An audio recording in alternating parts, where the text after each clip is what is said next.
Hello, hello everybody. Welcome to the College of Arms meeting for the 29th of April 2014. We have a very large collection of individuals today, ranging from myself and Nirante and Corin and Frank, the four sovereigns, to the true sovereign, Richard Garriott. Thank you for stopping in, Lord British. Greetings. I see a few of us have crowns. Some of ours are digital and some are physical, but yes. Great to be with you all here today. Thank you for coming. We do have a few questions for you, actually. Absolutely. Amber, or not Amber, Nirante, you have the list of...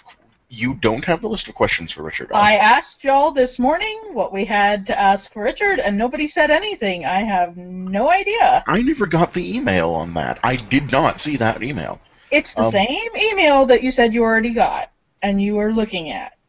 At the very top, it says, what do we have to ask for Richard tonight? Oh, well, then I do have a few questions, actually, myself. Great, fire away. And I've already heard some via Joseph and others, too, so if need be, I know what some of them are, but fire away. Oh, wonderful, because the questions that we have are, one, and my mind just completely blanks. I hate it when it does this. I apologize, I've been having the week from hell. My mind is completely shot.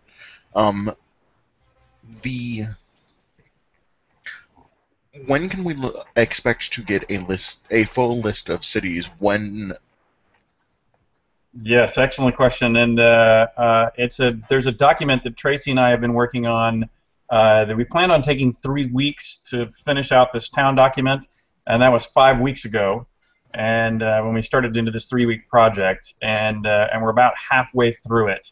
But the first half of the time it was mostly just me working solo, doing this town breakdown. Tracy has just finished, and I have also finished editing Blade of the Avatar. So Tracy's back now full time with me on this. So I think it's still going to take somewhere between 1 and 2 weeks. So I meant to deliver it 2 weeks ago, but I think we're still 2 weeks out. By the way, Blade of the Avatar is phenomenal. You're going to love it. If you haven't been, I don't know, some people on the team have been waiting till it's done to kind of read it all in one fell swoop. And anyway, I'm getting sidetracked there. But anyway, you're going to love it. And it even has some heraldry things in it, some inspiration for some heraldry. So for those of you, I think it would be useful to read. But we are specifically now breaking out the not just the towns, but trying to give some guidance when there is guidance to anything associated with heraldry. And at the very least, you'll be able to read it and see what the relevance and story is. You can make something up from scratch as needed. So 2 weeks, hopefully, we can get to that list. That's wonderful news. The next question is what exactly do you envision as our style preference? You've seen the style. You've seen some of the styles we're trying to lean towards.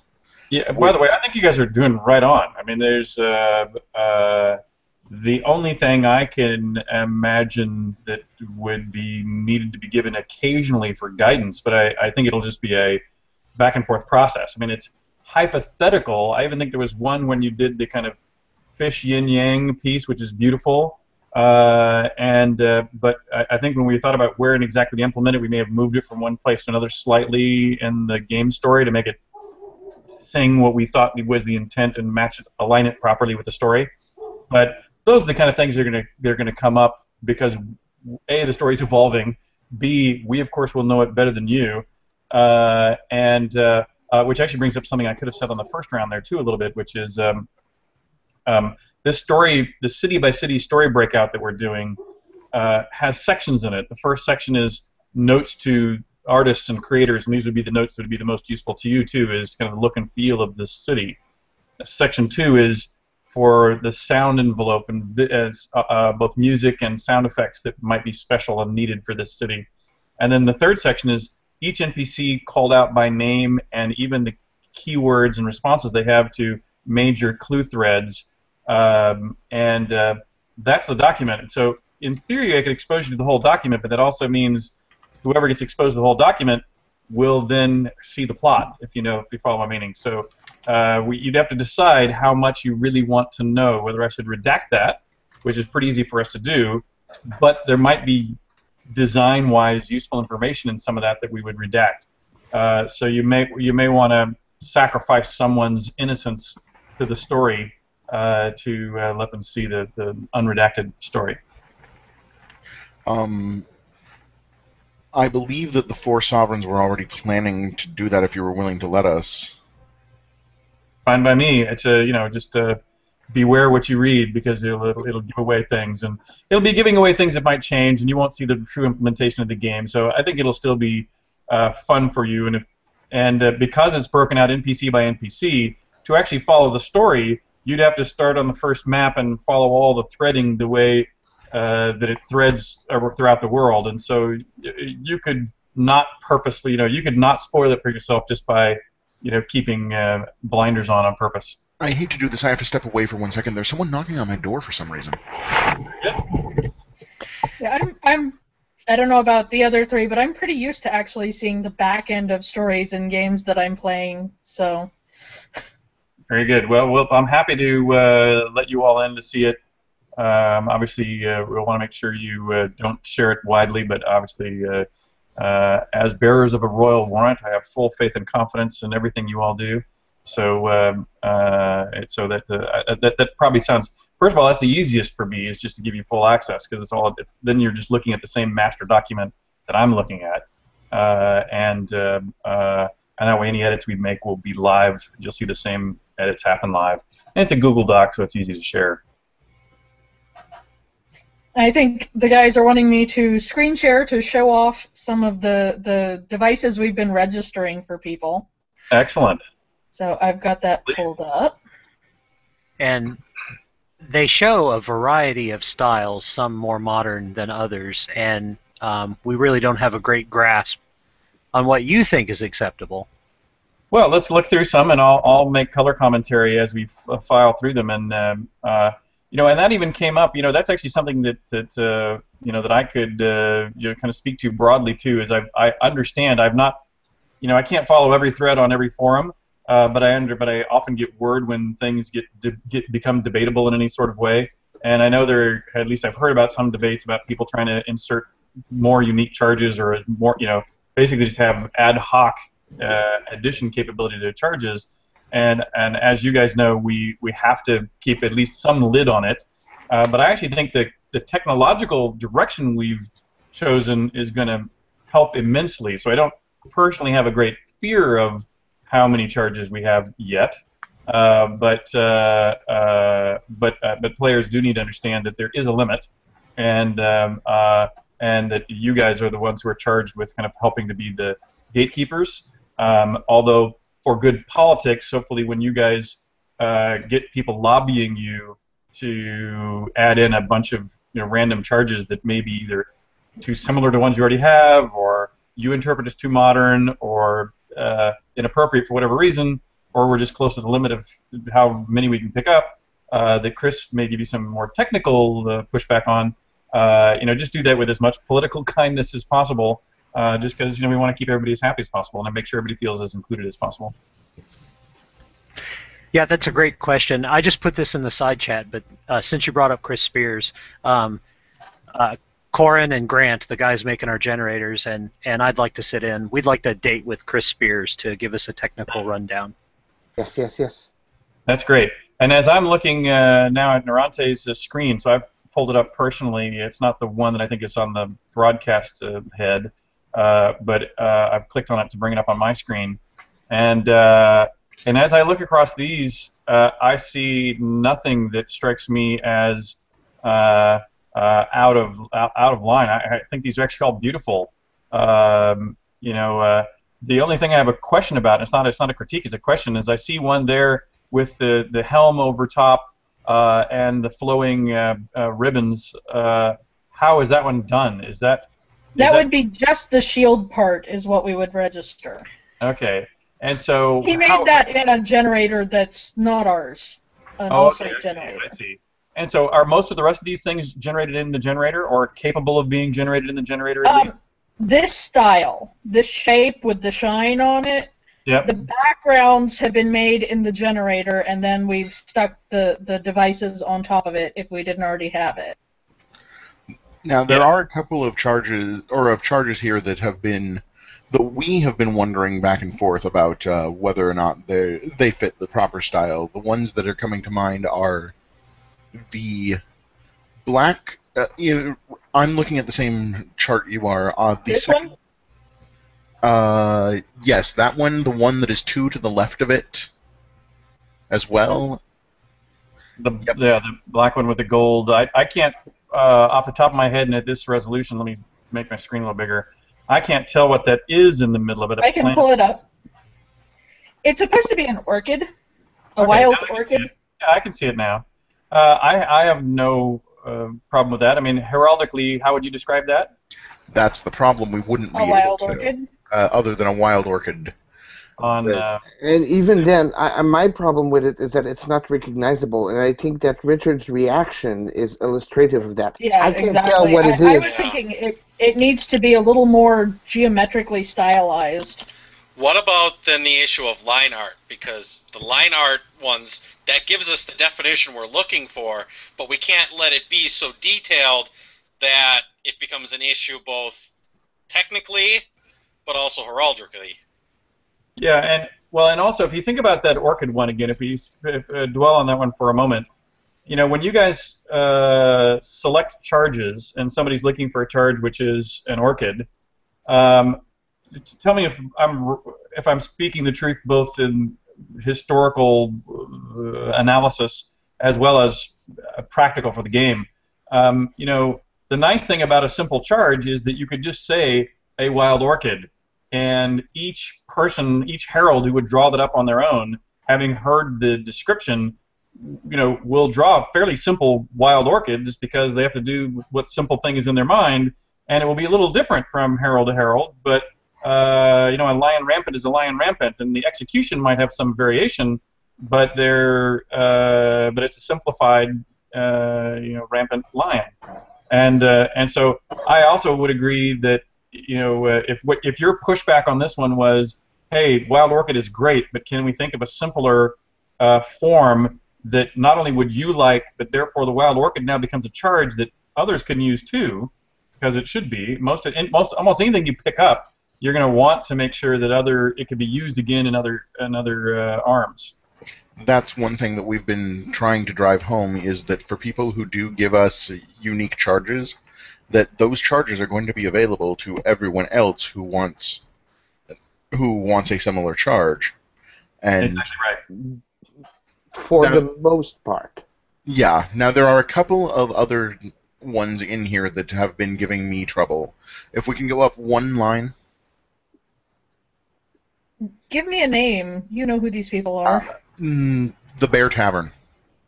Now that's for an organization anyway. It won't be in the game. That's true. Regardless at this point. The other one here that's troubling me or that has been causing us some trouble, is the specific. Yep, you know exactly what I'm looking at. Yeah, it's a shame we can't get Browncoat Jason and Ember Azolte both on the screen at the same time, but that is. Yeah, so is the Phoenix the thing that's giving you the problem, or something else? It's the Phoenix. To me, it just turns into a blob of spaghetti at small size. And I can tell you for a fact that given aliasing artifacts in game, this is never going to be recognizably a Phoenix. Right. Yes, and that's a good point. And on the one hand, obviously I understand that this is a wonderfully beautiful illustration when I've seen it in full scale and full color. Ember's skill is amazing. Yeah, and so I understand why she's going like, well, give me my thing. And as much as possible, of course, we want to provide people the ability to do that. But you guys are absolutely correct that in game context it won't apply well, and so that's a tough one. That one's right on the line for me. Ah, that's another good one to point out. I see you That's bringing. the same. That's the same charge in a different use. This one's on a solid field rather than divided across black-white Right. lines. I Yeah. said little bitty as it is right now. It just looks like a bunch of lines. It's not identifiable At least to us. to me. If I was to make a suggestion to the artist, the concept is beautiful, but the execution requires too many thin lines. Right. Filling out the body and attaching the feathers to the body might suffice to give it enough consistency that even at small sizes it remains Yeah, recognizable.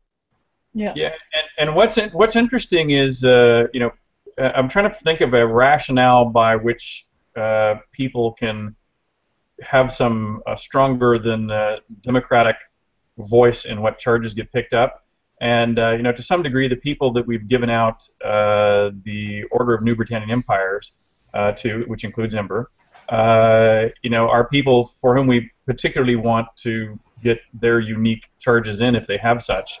And so yeah, the one thing I would do is go back to her and say, look, let's try to talk her into another round of simplification of her charge. I mean, my mind's memory of her original is considerably more detailed even than that, and so so I think that she must have done that simplification to even get it to there. So yeah, I would try to see if she can come up with another round of simplification just for technical reasons. Nerente, Yeah. can you show? Excuse me, Nerente, can you show the one with the scorpion in the? It's not in chief, but it's in the canton, I think. About Yeah, it's 2 lines up. It's going to be under M. By the way, I have a question too. Like, I'm seeing the skull and crossbones over an hourglass. Can that be built in your engine? Yes. Once we have both a skull and crossbone, once we have both a skull and a bone in the generator, That's we've great. already got an hourglass. Yes. Which one am I looking for? The one which is sanguine and azure. Quarterly sanguine and azure, a first a. Whose? It's in the middle. Alter tab. It's what Frank put in chat. Yeah, it's right in the What middle is of your that? screen right now. I see it. I saw it. That one. Okay.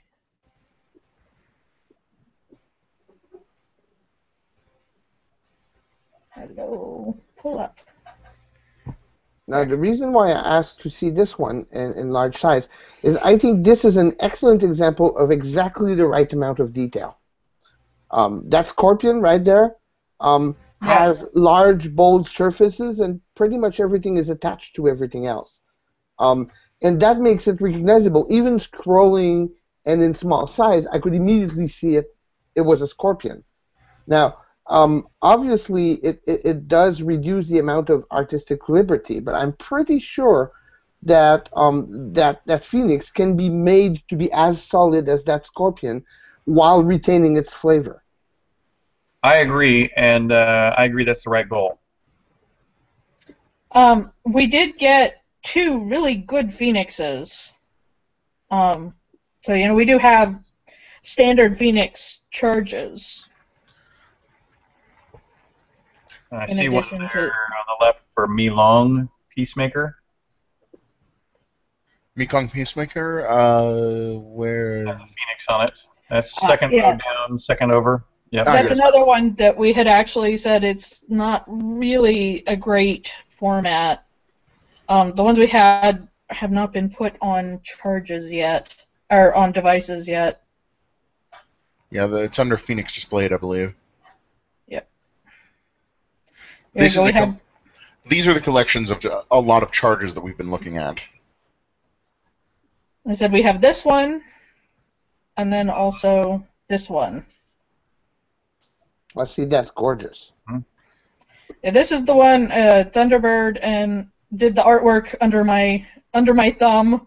He was a very good sport with it. And then I don't remember who put this one up. Well, at these the are same beautiful. So yeah, and these have that boldness of black and white that you're talking about, and in fact have a lot of detail. And so but look at the rabbit. This the 4th rabbit in a row on the 3rd row down. The kind of more that one. what do you guys feel about the style of having what I call shading in it? That's too detailed for what we have mostly been doing. Okay. We've been really, really, really pushing for this style. Yeah, just stark black and white. Yeah, which I agree with, and that way people can also print it different, show it in different colors and other things very nicely. So I agree that get people to do these bold things, because otherwise you can just tell them it's not going to show up in the game. There's not only good consistency issues, but good technical issues to push in for. fact, some of those animals are exemplary in exactly the kind of thing that you would want. Both the rabbits and I think there's one of the rats right there that's very, very nice. Silhouette. Yeah. And what are you gonna do? Like, look at the two seahorses. There's the standing straight seahorse and the somewhat curled seahorse. Is your hope and intention to basically say, look, let's try to have one seahorse, or are you going to have two? Would you have two? Would you have a naming difference for them, like seahorse outstretched and seahorse, at ease or whatever? Are you going to? How are you differentiate between multiples of similar ideas? It depends on how similar they are. Like, for instance, this rabbit and this rabbit, we probably wouldn't have both. Right. But this rabbit and this rabbit would be fine. Right, because then I would say one is rabbit leaping and the other is rabbit sitting, because then there's a descriptive difference between them. So I like that standard to say, and again going back to phoenixes, if you could say, phoenix in flight, phoenix at roost, phoenix emerging from fire or something, to where there's clearly a descriptor difference that leads you to understand those differences. I think those are when they're worth splitting. Also, guys, please keep in mind I am screen sharing. I can't see the chat, so if anything important is said, please say it out loud. Got it. Well, okay, so a less obvious thing would be how many different types of swords do we need? How many battle axes? Because they have different looks. Well, I mean, my own opinion, and what I was planning for the generator was to normally have one standardized weapon, but perhaps for example, I'm going to give a better example with which I'm more familiar. Swords. Now, I would want to have a longsword, but that doesn't mean that we can't have a claymore or that we can't have a scimitar. And the idea of making sure that there's only one of each is simply because who in Blazes is going to be able, during in-game, be able to tell, oh, wait a minute, that's this style of longsword as opposed to that style of longsword, and obviously couldn't possibly make a difference. So, I mean, yes, in the cases where there are very visible, distinct visual type, for example, I could think of 2 or 3 very general styles of battle axes which we may want to implement. But we're not going to have the one battle axe with the head this way and the handle being a little curved. And yes, Adium. Actually, just a quick question for Richard. How long do we have you tonight? Officially it was 30 minutes, but I'll run over till we get through a good cycle of the questions here. Okay, because there's. Okay, I want to show you something just because it's really cool. This was done by one of the player's sons, I think he was 12. Yes, he's 12 years old. And he came up with this by himself. Excellent. I agree, that's great. I just thought that was so cool. And did he do that with the Blazon builder? No. Yeah.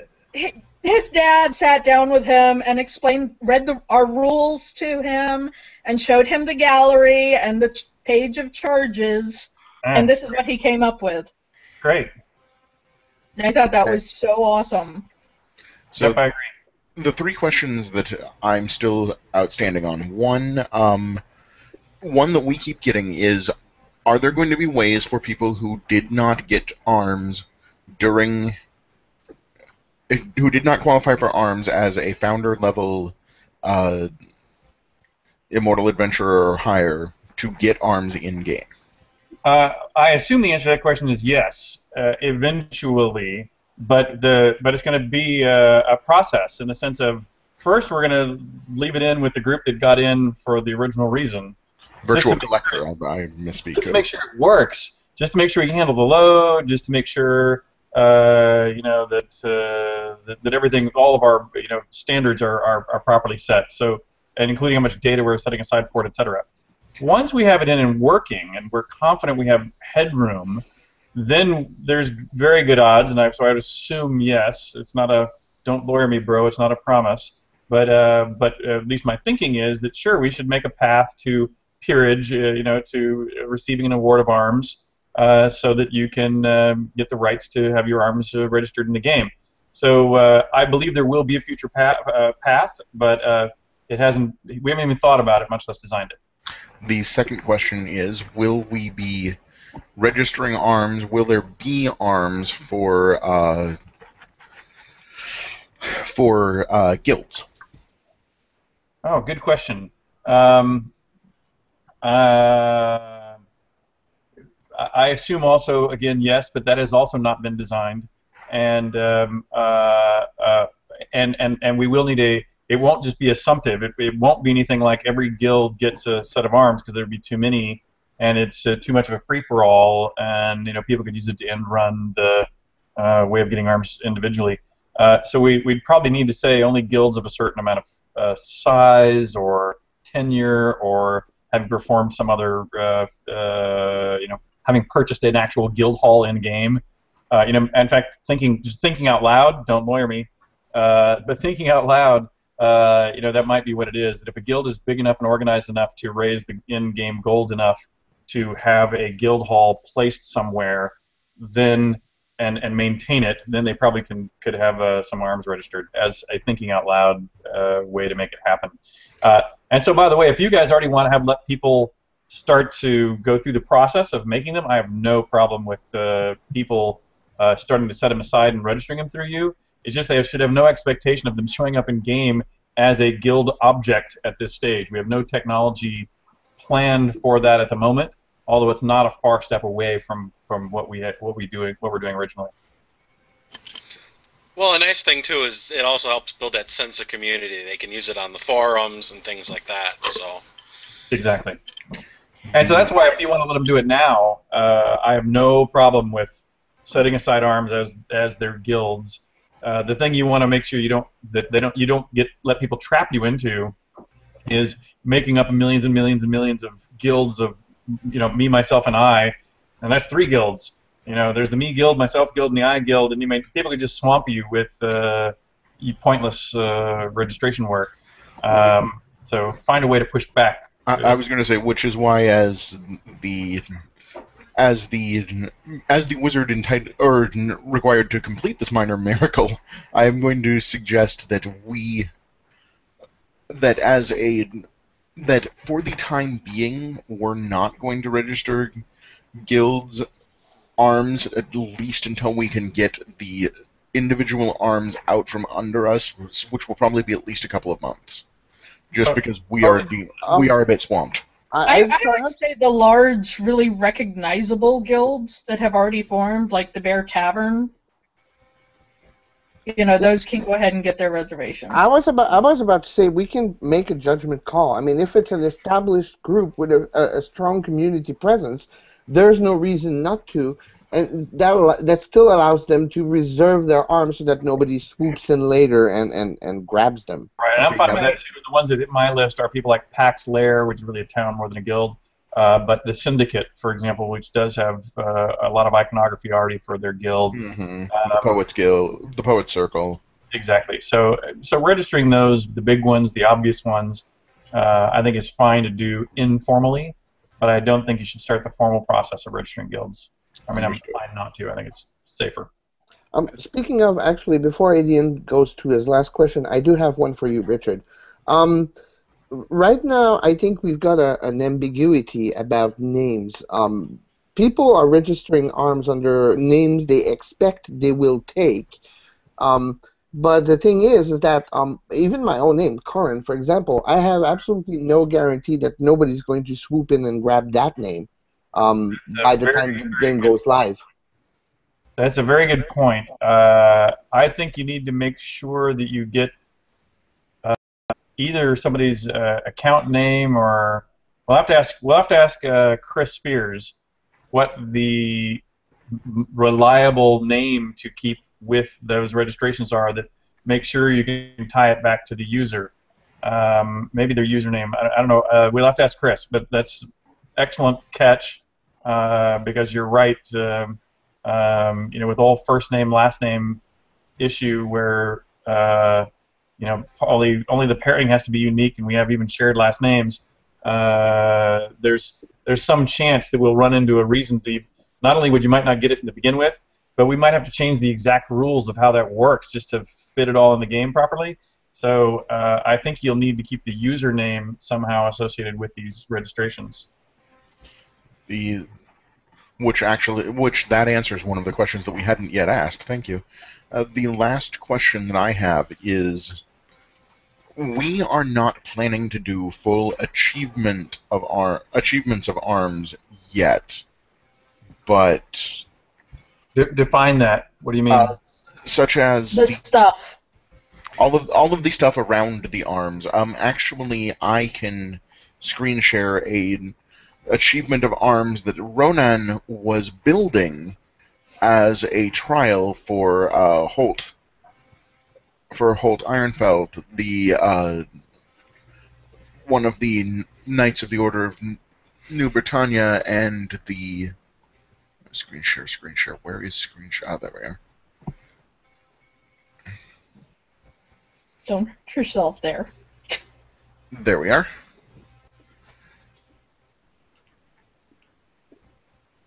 That's the ARMS that he has been working on for Holt Ironfeld in the middle, as well as a full achievement that he's been working on, which I know we're not planning to do full achievements, but are you wanting us to do full achievements for, say, members of the Order of New Britannia, of the New Britannian Empire, and or for towns or nations? So I would say towns and nations, no.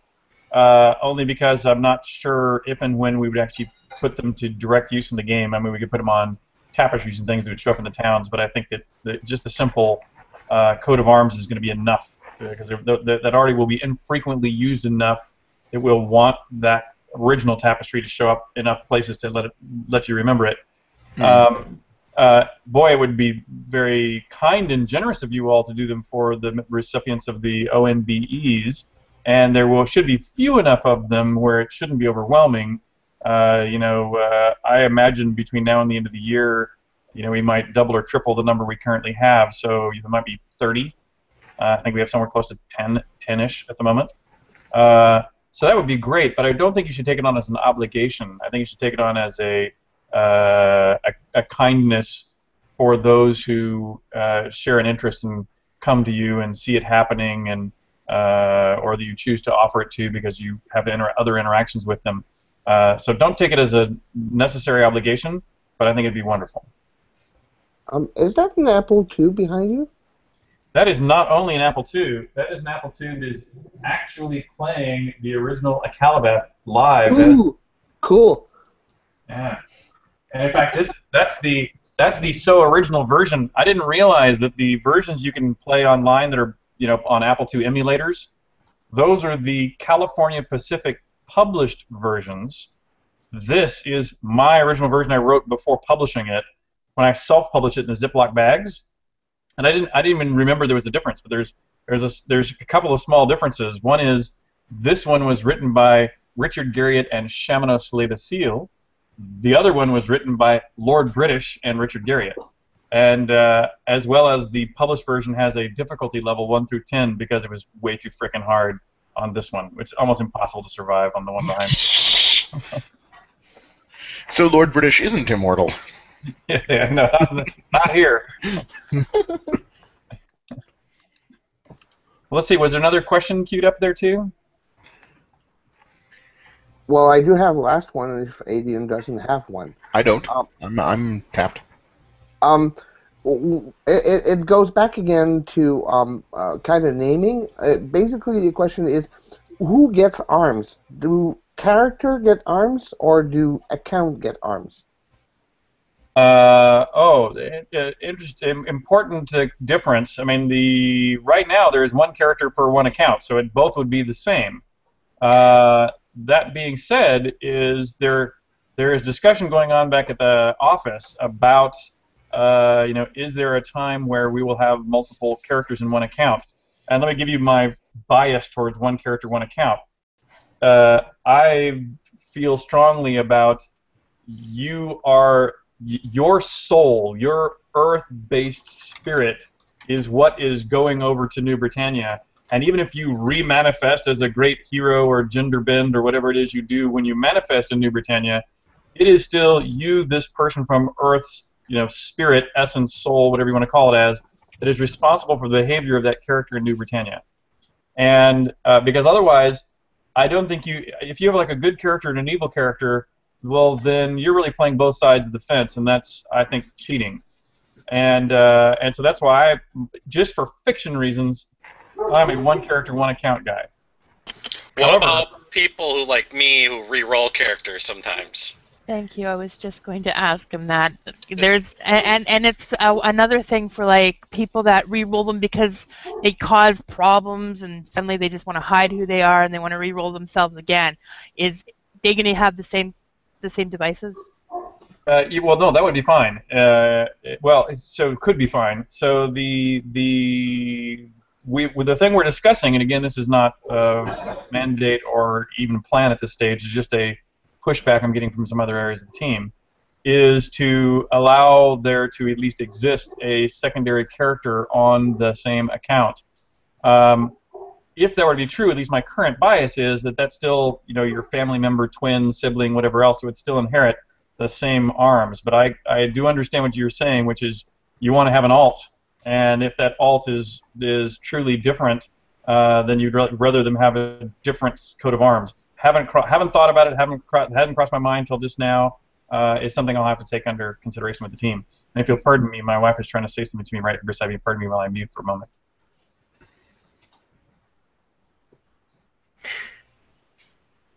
Yeah. Personally, I think that if your character switches from A to B, having the arms actually stick around is a good thing because it means you can't duck under your past.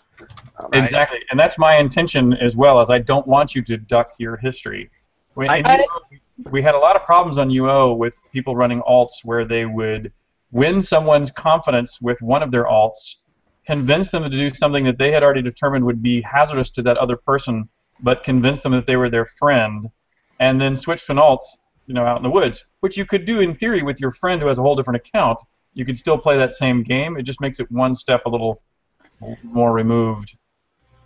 I think one of the big issues that Amber was trying to get across, and it's the big thing that makes me lean towards the other direction, is if not the victimizer, but the victim wants to get away from somebody that is bothering them.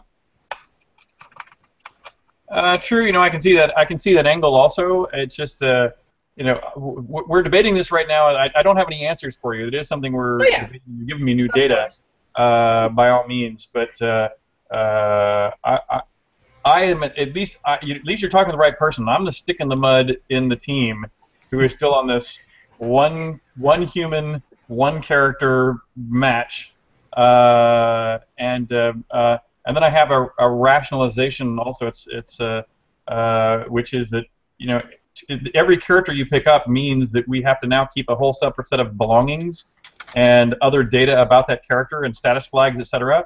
And the way this game is operating is, as much as possible, we're sending it into the server cloud so that it's all distributed, and we're trying to keep the minimum amount of load on our in-house servers. And so as soon as we say you get 2 slots, it means you've now just doubled the load on things that cost us money in a game where we don't really have a subscription fee.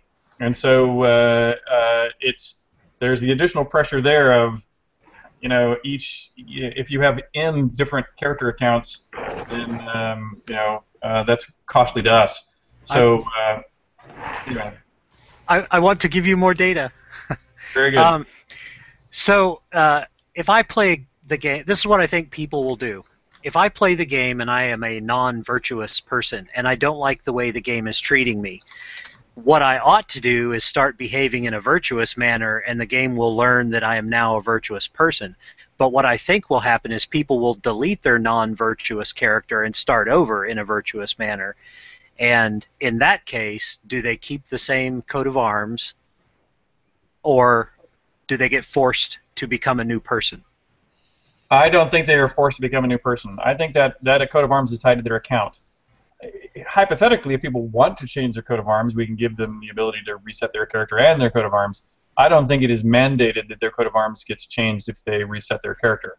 If you reset your character, you're already paying the price of starting over at 0 in all your flags and attributes and everything else. That's already a huge price to pay to scrub yourself of your history. But it's the right price to pay, in my mind, to scrub yourself of your history. Yeah. And you can always, in game, in the lore, you can always say that you're a descendant or brother or whichever, and you're a different, distinct person.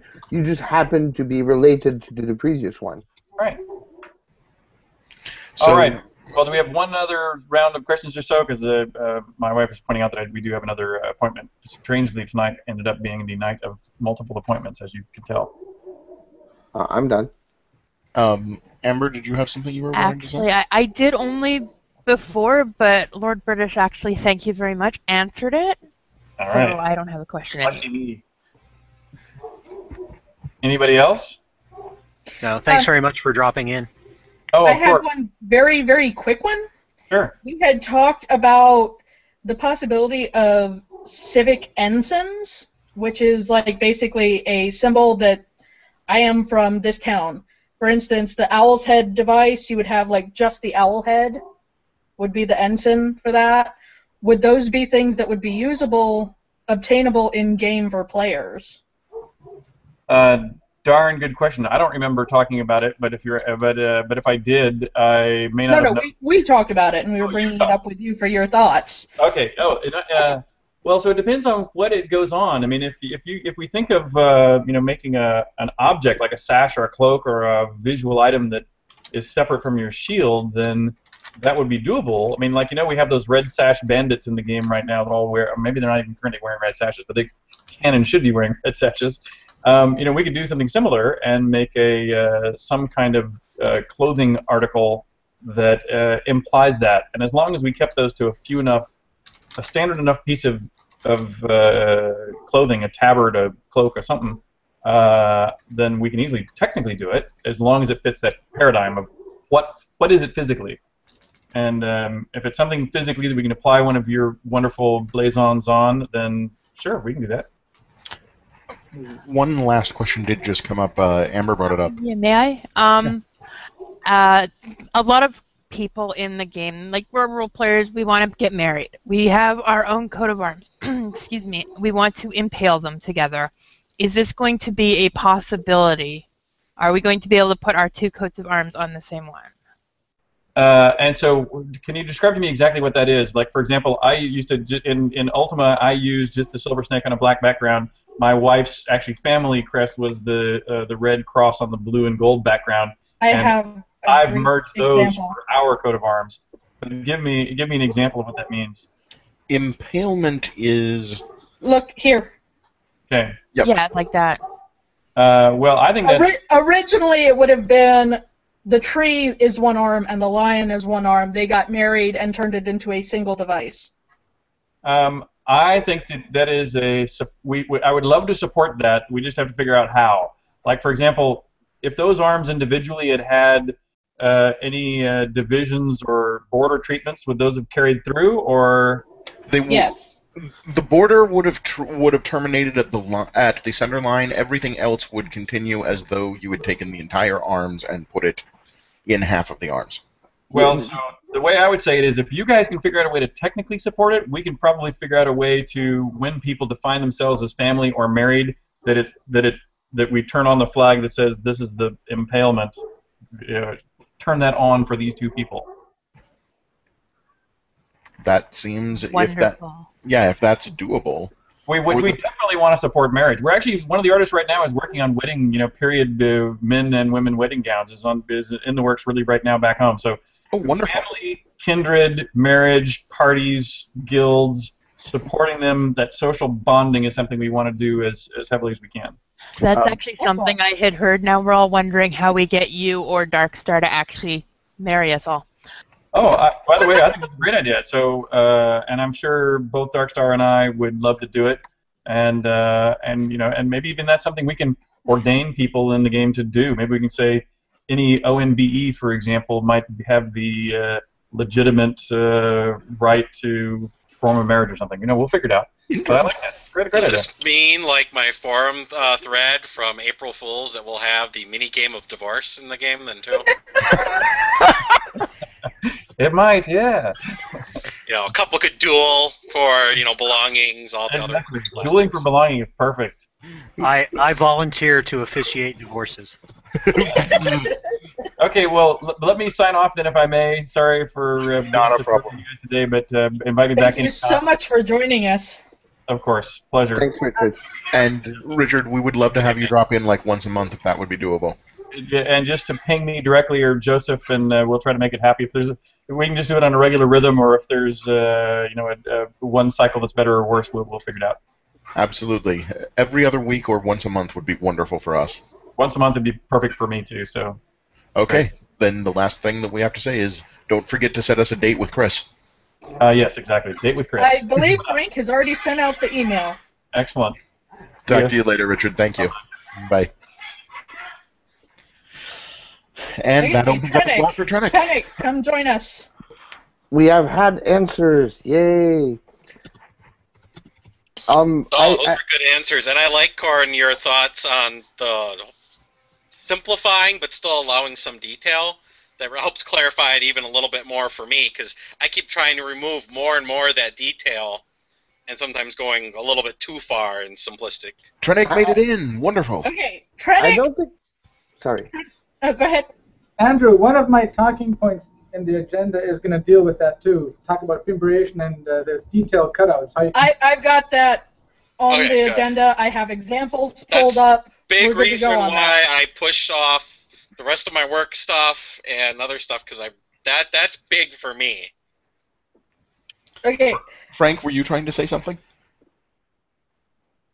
Okay, yeah, I apologize.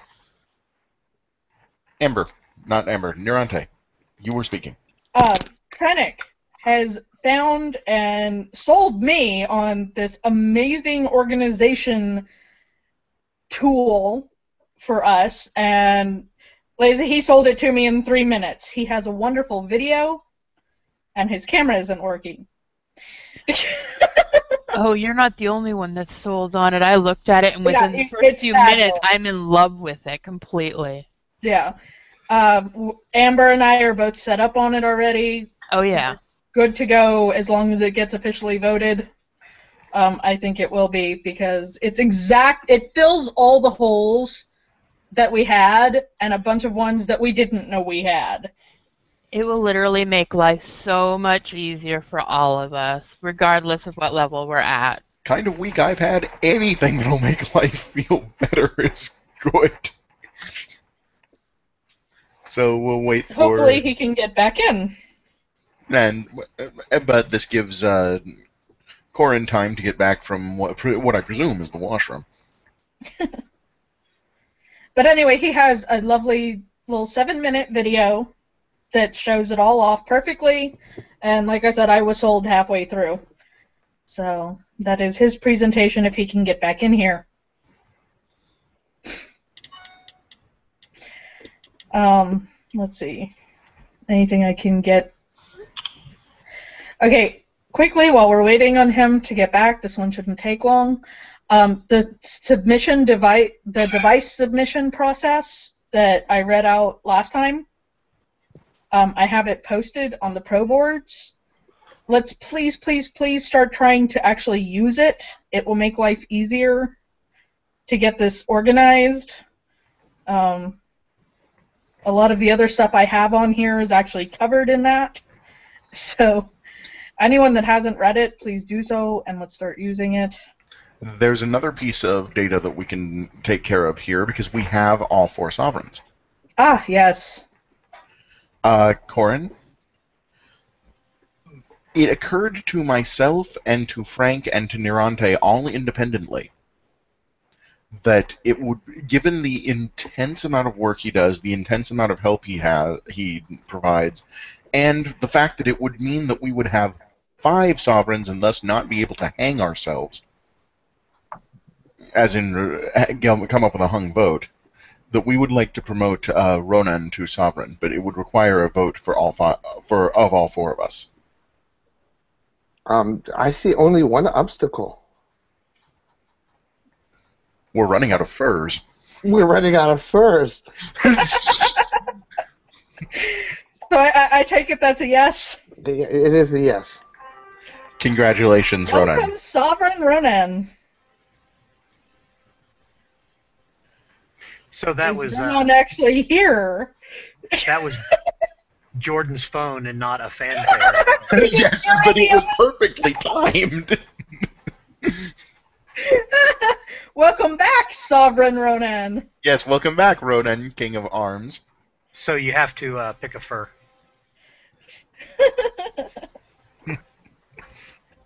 Oh, he Freddy. already has. Freddy, interesting. Not technically a fur, it's a field treatment, but...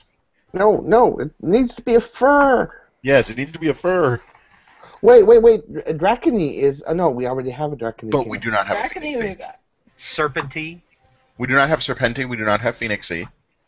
And we do not have Counter Ermine. There's another one also.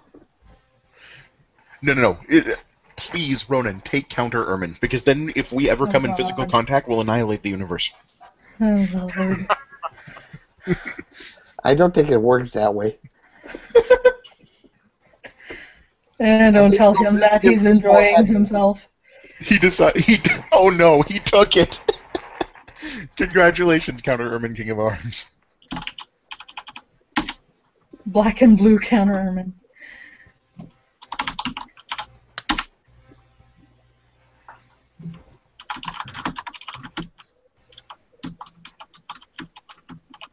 So,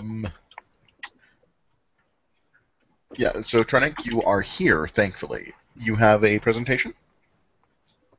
I sure do. If I can figure out how this is supposed to work. I think this will do it. Yeah, can you see my screen now? Yes, Yep. we can. Oh, right. So I'll close my little router tab there because I don't need that anymore. So yeah, I posted a video on the ProBoards forums. I know some of you have watched that, and I've gotten good feedback on that. So I'm hoping the rest of you who haven't seen it will like this little presentation. I brought this up about 2 weeks ago, Trello, and I suggested it as kind of a tool for getting our organizational structure down and for making communication between heralds and artists, and even between different artists, tremendously easier. But you're probably going to gather from what I'm about to show you that the capabilities of the system can certainly go well above and beyond that. So I've made this little College of the Arms bit, and I have different boards. You'll notice I have 2 do boards, which are extremely simplistic. Just a to-do list and then lists for individual users. And again, I was just like demoing stuff, so none of this is technically correct or anything, but yeah, you get the idea. And restricted lists, which can be only made available to specific users. For example, the Sovereigns board can be visible to only Sovereigns. And submissions boards. And these, this is again, it's a simple system, but it's really cool because these tiles can just be dragged and dropped, so anybody can get the hang of this really quickly and easily. And the process for creating a new tile in one of these lists is really easy. You just find the image that you want to link, like a submitted charge, for example, or a submitted device. Oh, rar. My bandwidth is being destroyed. Work. Okay, so suppose there is a, we'll take this device. I'm just going to copy its link and head back to Trello and then visit the device submissions board and make a new little, we call them cards. And who's it? I'm not getting the video anymore. Is anyone else? I am. Oh. Okay. That's just me then, so don't worry about it. Okay, well, if it is somebody else, then speak up because that's not good. Well, I'm already sold on it, so it doesn't matter if I don't see it. All right, so yeah, I mean, this is just a little quick demo, so I'm just going to put in Vitor's name there and then click it and add the attachment, which of course is the link that I just copied. And now, all of a sudden, oh, my cat's on the keyboard. Now all of a sudden, I have that little tile under the submitted category for Vitor. And then the flexibility of the system comes from the ability to leave comments, make additional attachments for artists if you want to do a revision of the device or a charge or something like that, but not delete the original. Create checklists if there's a list of specific things that need to be done. Labels, really cool. Kind of just color coding for things that are standout issues with something or good things about something. These can be redefined. They don't have to be what I have filled in here. Those are what sold me, was the ability to mark with a label what stage something is in. Yeah, the labels are really cool, and I really like the copy feature too. Because with the copy feature, artists especially, if there's something in maybe submissions and it's not ready yet, maybe it's in the held section because a little bit of modification needs to be made, you can just copy that little tile to your to-do list.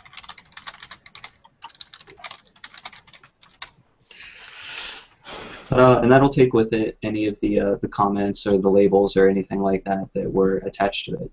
Now in Artist, there it is. This is beautiful. This is gorgeous. It's like I said, it fills all the gaps that we needed in terms of organization and half of the ones we didn't know we had. Yeah, Nerante, you mentioned in the ProBoards forum that this is going to take some time to set up, and it absolutely is going to. With all the charges and devices. Yeah, we'll figure that out, but Corin needs to leave, so can we go ahead and just officially vote, just to be all official, so that Corin can get out? Yeah. Voting in favor of going to Trello for... Adopting Trello? Adopting Trello for our organizational system. That's me in favor. Ronan is voting in favor on the sidebar. Corin in favor. Corin, that was a vote yes? Yes, it was. Unanimous, 5-0. Yeah, awesome. That kind of platform is great. I've never heard of Trello before, but it's very similar to other ones.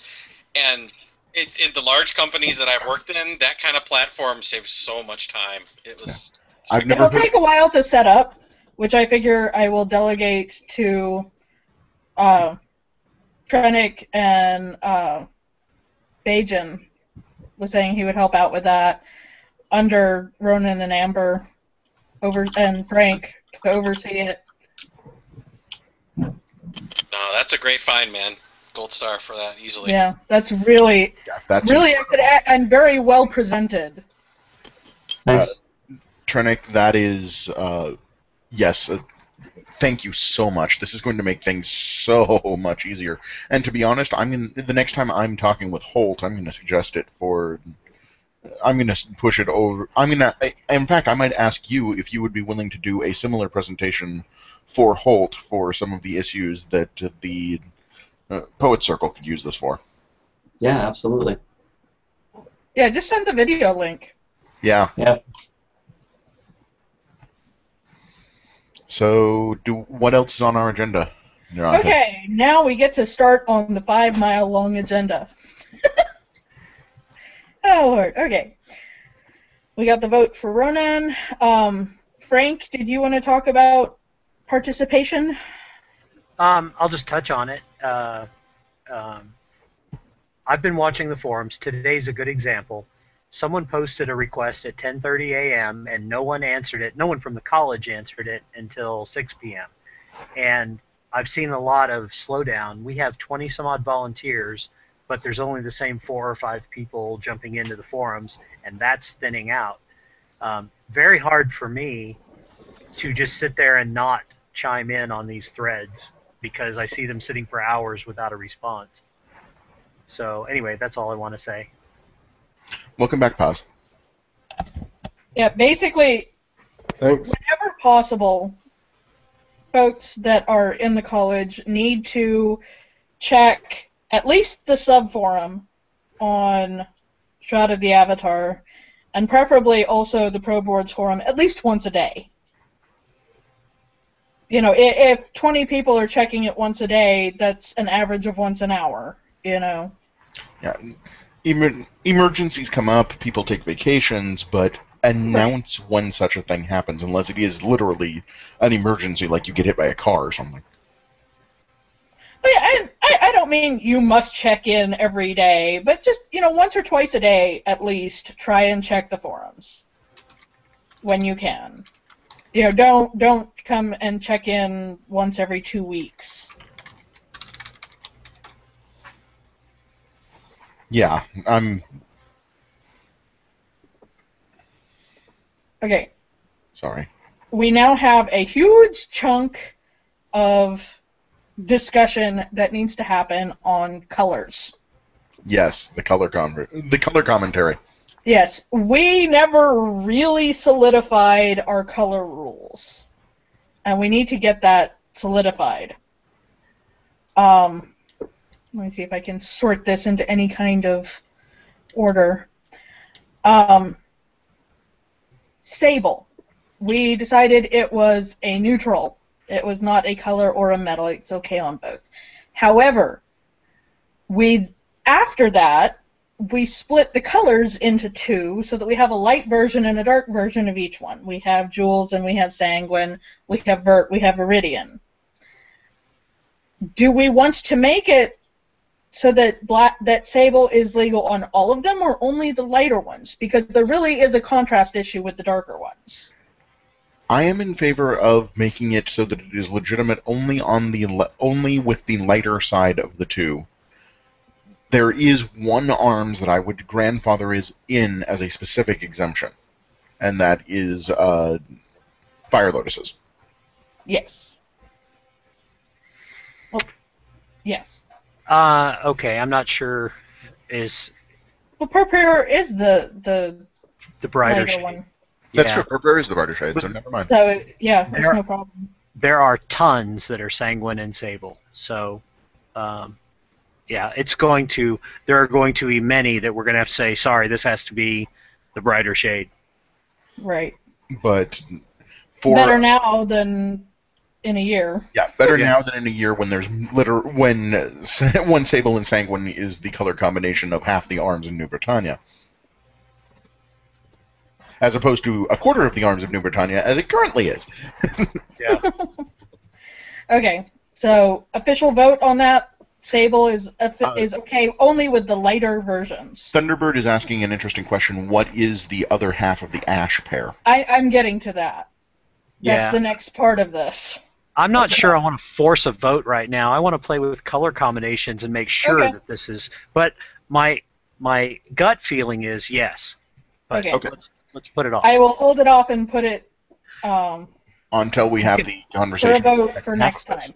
Yep. I can email my vote in a day or so. But. Yeah. Okay, so what that segues into, which is exactly what Thunderbird brought up, what is ash? Is ash a lighter version of Sable? Is it a darker version of Argent? Or is it separate from either of them? I would consider ash to be the natural pairing... I would consider ash to be the natural pairing for Argent. I would consider it to be dark Argent. But Ronan would consider it light Sable, and there's the problem. My thought, actually, now that I'm thinking about it, is if we set it as light Sable, it's not, because it is not a metal. If we set it as light Sable, then it works, because the one thing that it would truly conflict with is sable. And if it's Okay. light sable, it can't pair with itself. So, However, we have approved a couple of arms that have sable on ash, because I thought it was the dark version of Argent. Well, okay. Most notably, Stephen Dinelli's. yep. But we can push him around. So I'd really rather not. He bites. They do look good.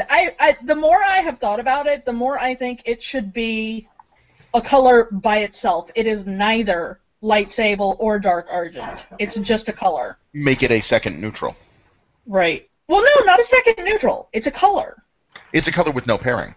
Yeah, it's just it's a solo color. But then the question comes: is it a light color or a dark color? Neither. Then the question in terms of working with sable, it's a light color.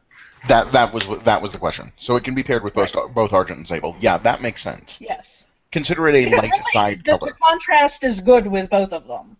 So I would consider it its own light color. I am in favor of this. What do you think? Well, I think I'm okay with it being neutral, but maybe I want to play with that and make sure. But of all people, yeah, Ronan's arms right here in this hangout are ash, right?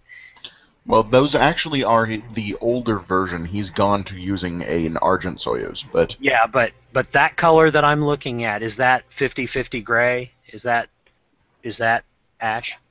Yes, that is our current ash. So against the green and the light blue, against the green I see good contrast, and against the blue celeste I don't. So I mean, if you look at it again on white or black, it's fine. So I just want to check things like that. But my gut feeling is I'm okay with it. If I can find it real quick, there was actually a discussion with examples in the subforum where this got brought up. Did I save it here? You emailed me a link to a great picture of a Celtic cross with black and white, but not like Blue Celeste or I can't think of our light shade right now. It's the German gentleman. Rufus made a very good mock-up. I can show it right now. I just pulled it up. Mike has a very interesting suggestion of requiring fimbriation of ash at all times. I'm not personally necessarily in favor of that, but I see. Okay, so I'm going to select that and bring it up so we can look at it. Yeah, but that's just gray. That's black, white, and gray. It's not like Blue Celeste and true, yeah. But that's a color. Color on color, you would have to have fimbriation. Okay, so we're making gray a color. So it's always been a color.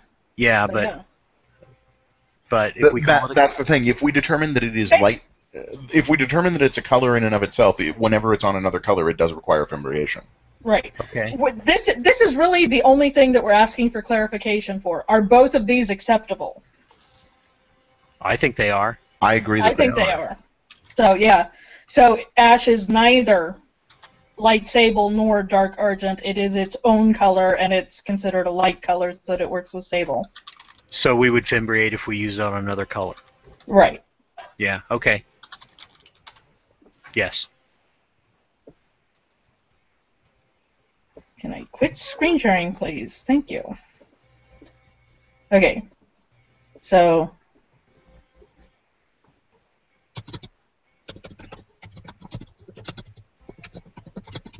Why am I taking notes? Amber's taking notes for this. Okay. Now, at one point, we had spoken about... Huh? I said, that is my job. Yep. Hey, at one point, we had talked about colors should not come in contact with their own other version, which is Azure should not be up against Blue Celeste, or Blue Celeste should not be fimbriated Azure. and so on. They should not be coming into direct contact with the lighter or darker version of themselves. Do we want to make that official, or was that just a general guideline? I'm not certain whether you mean come in contact with or on, because we had said come in contact with, because we were specifically talking about field divisions at the time. Ah. I think the lizard's a good example of this, where you have the dark green lizard fimbriated with the light green, or maybe it was the reverse of that. That is a separate issue that I'm bringing up later. Okay. I don't think you can fimbriate a color with a color. Right. No, you can't. Not because legally. Because it technically because the strictest technical definition of fimbriation is that you have two identical charges, one slightly smaller than the other, and the smaller one is sat on top of the larger one. Yeah. So what you're talking about is if you have perpale, vert, and viridian, that would. Right. Right. You would have we had originally said that it can't be its own lighter or darker version. And I'm actually in favor of that because it prevents such horrid contrast problems as ghouls and sanguine. Okay, the counter argument to that, just to play devil's advocate so we consider everything, is Dame Lori, who has Purpura and Murray. Yeah, it only remains that way because no artist has picked up the request to make it different. Yeah, no one's accepted that challenge yet. Okay. But we do want to vote in favor of that. I agree, yes. Yes? You have my vote in favor, and you have Ronan's vote in favor, and... All right. So mote it be. It's funny, you are now looking like a hilarious 1960s Japanese import film because your voice is so out of sync with your mouth. That's great. I'm just glad it hasn't quit yet. I've had to turn it all the way down to low to keep it from disconnecting. Yeah, so it's not just me that wants to put in Japanese words when she's talking. Nope. Nope, not at all. Okay. Hey, here's another one. Using a charge of the same color as the field with a different color fimbriation, essentially making just an outline.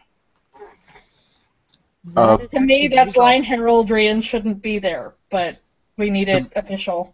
So, voided complex charges. Right.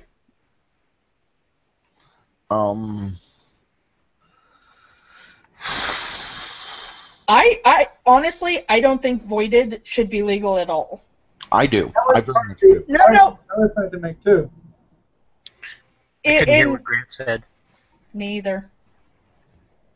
Oh, I was going to, talk about that as well. Part of my agenda item too, just to touch on that later too. I've got what we talked about.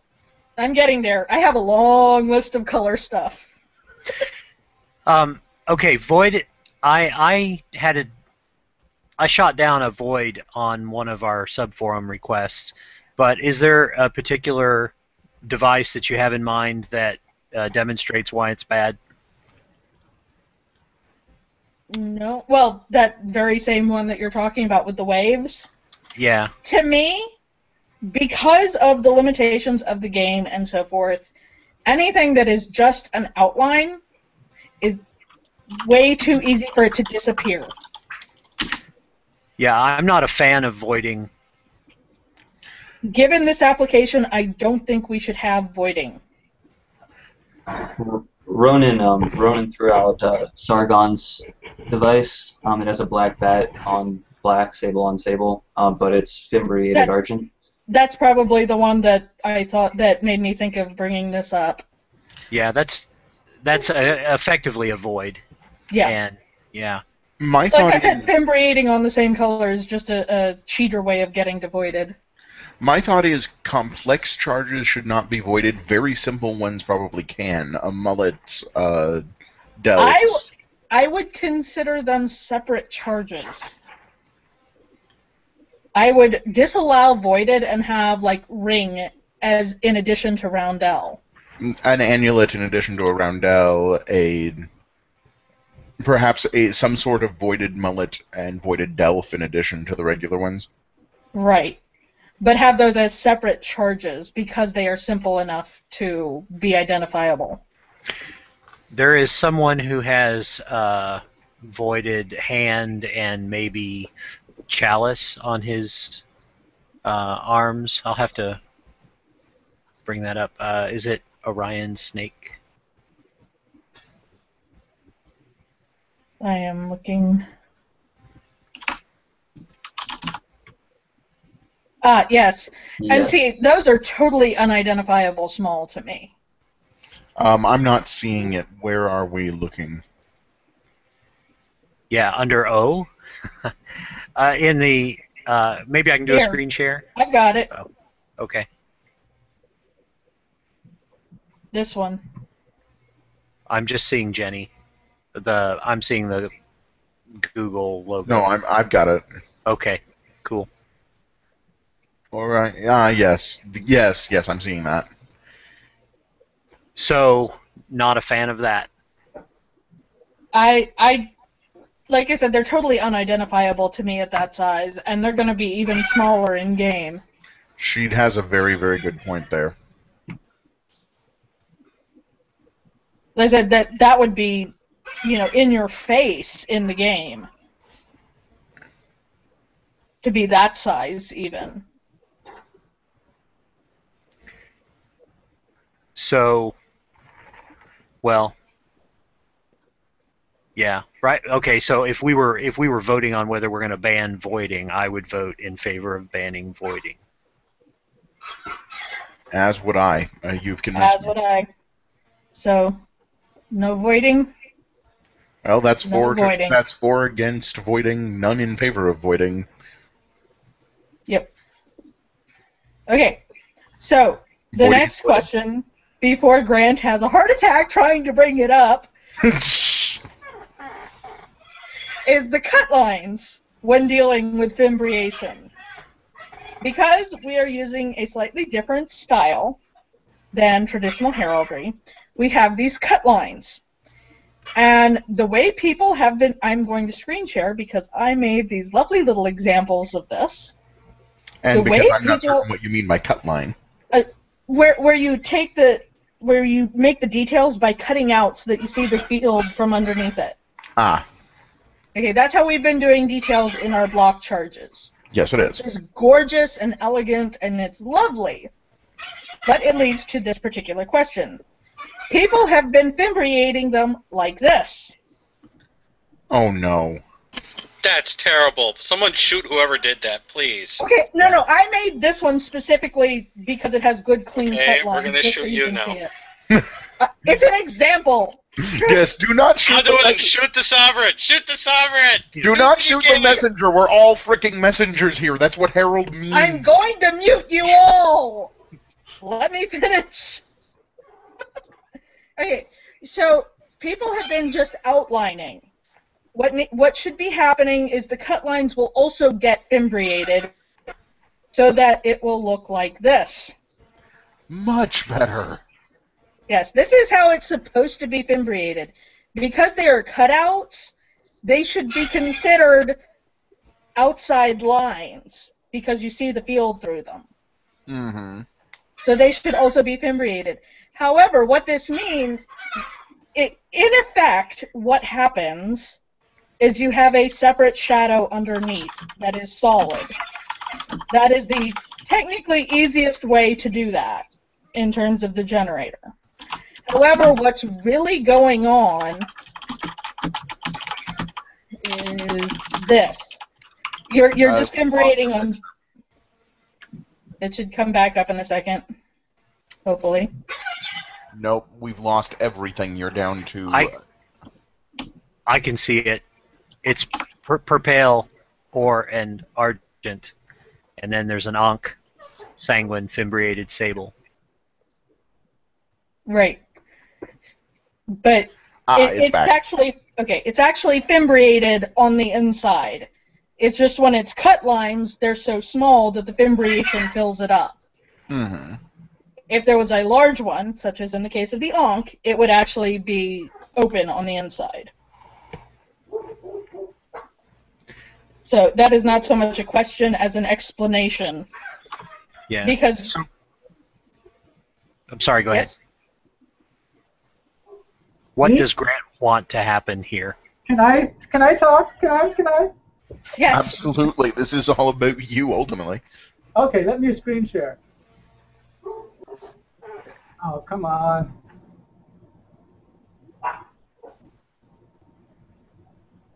The window's not popping up.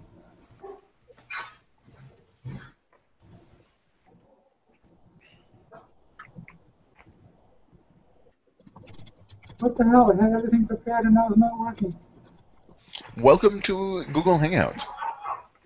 No kidding.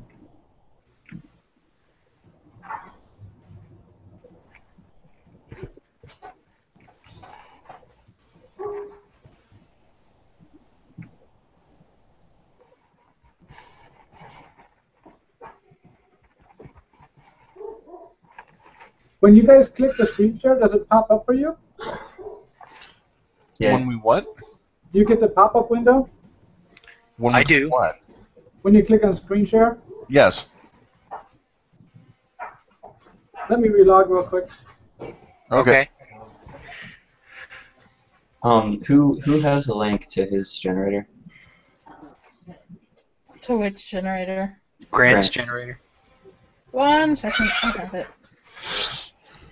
I'm pretty sure I know what he wants to show us. It is the return of the Grant.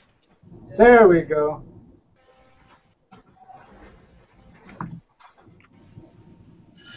Okay, so this is what Nerante was talking about with these detail cutouts, right?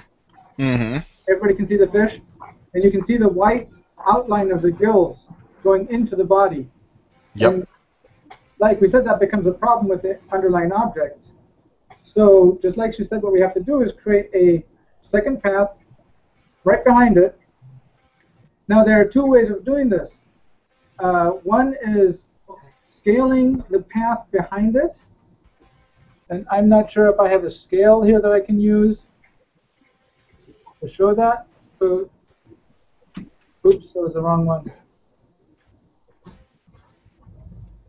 And that would then scale the black like that, right? Yep. But what we're losing here is the scaling of the fimbriation along the inside lines.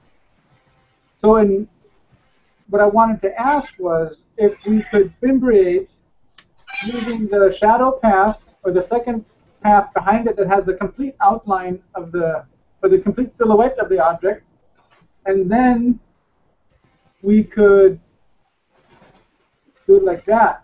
So you see how it now fimbriates evenly on all path lines?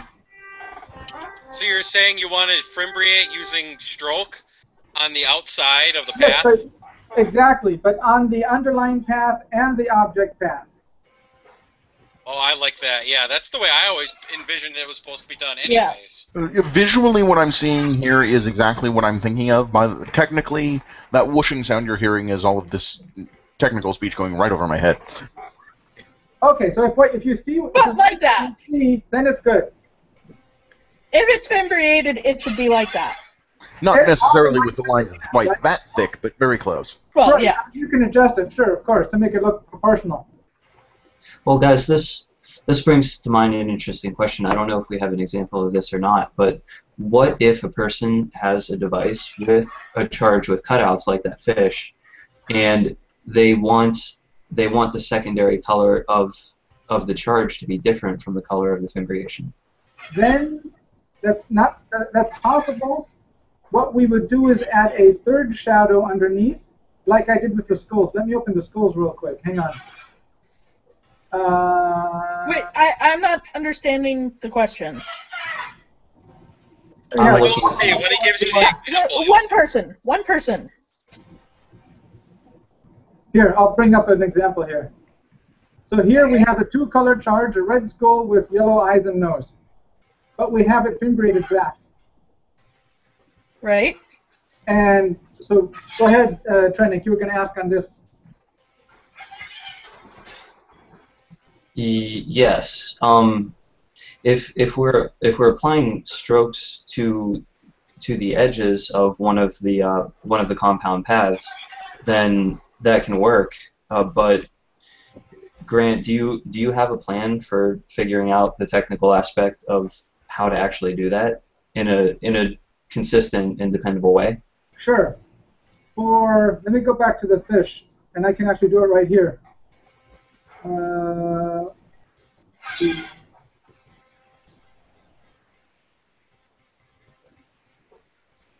Okay, so we want to make this a two-color fish. And right now, let me I'll call this fimbriation. And this one is fish. And then I'll make a duplicate of the fimbriation. And I'll call that second color. We'll make that red. And now we'll fimbriate these two.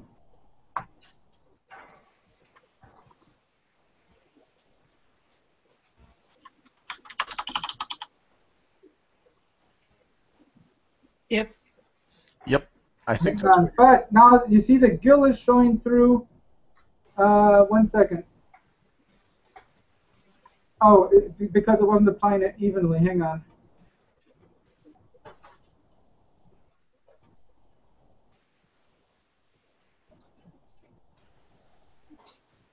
There. So you would get a red gill where there would be a gap, but you still have the black fimbriation. That's exactly how it should work.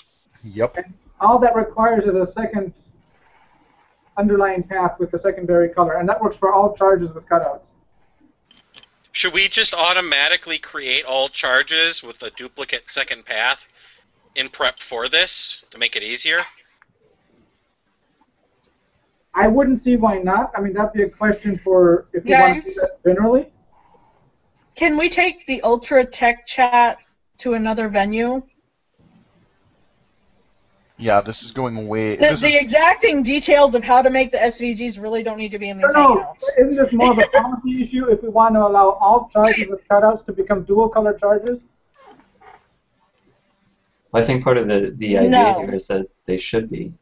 No. This is the technical conversation that we're needing to move away from. No.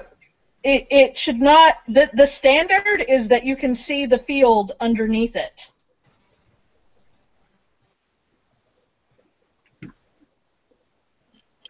Okay. That's the whole point of the style. The question is when it needs fimbriation because it doesn't match the color underneath it, or rather that it does match the color underneath it, then the fimbriation should fill those cut lines. That brings us kind of to another discussion is cut lines used only for detail purposes. Should they not always have a fimbriation body underneath to cover them in either a metal or a color? What?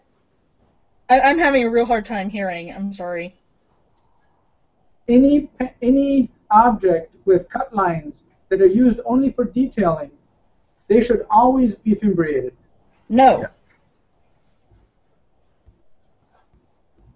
I wouldn't, because then it's like you're seeing through the object, and where that's not the intention of the fimbriation, that doesn't make sense. Or the cut line, I mean. Let me find a good example and pull it up.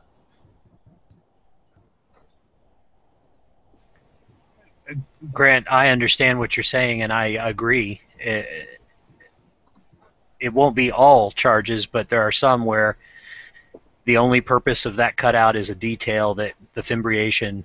Like the haunches on the antelope, or what we received before with the deer. Yeah. Then, Trenik, if I may extract from what you just said in the side chat, could you have two paths and the first one natively be transparent? Yes. Then when you fimbriate the second one ceases being transparent and becomes the fimbriation. No, you would have a third. You would always have a fimbriation path. But that one would be transparent unless you... Right, right. And then you could also have a third path, which could be the secondary color if you wanted, separate from the fimbriation. But both of them would be turned off if it was a single color charge. Absolutely. That makes sense. Listen, this is perfectly legal. It doesn't need fimbriation. The idea is to see the device, the field underneath it. I would argue that it's only intended to be visible in the mouth area, not the teeth or the eyes. But it is intended. That's the style we've been going towards. That's the style we've been pushing. Here's another good example.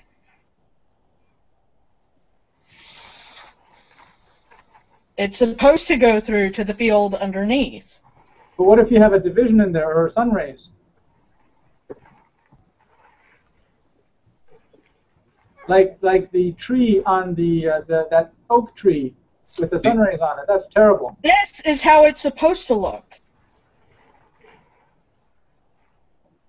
The side on the argent side is argent, and the side on the ore side is ore.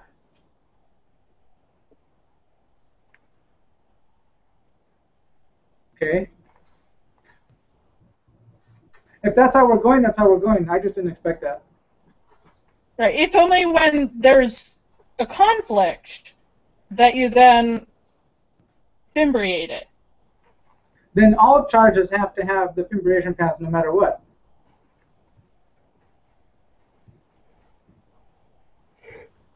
I'm not following the technical side of it at all. Yeah, I agree that potentially every charge we have could be fimbriated at some point. So probably all of them ought to have transparent or unused or however it's termed fimbriation path. But I'm kind of losing the third layer that's I don't know, that someone would use for counter changing charge.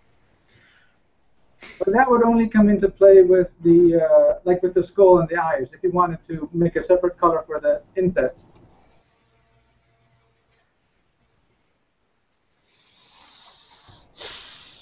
This is a technical conversation that needs to be had, but I think it needs to be had with Corin because he's the sovereign who could understand it. Yeah, this is. I mean, I have no idea what y'all are talking about. Basically, one thing that would be very easy for the four of you to confirm is all charges, because of the possibility of what color combinations could occur, that the ability to fimbriate it easily needs to be there. Right.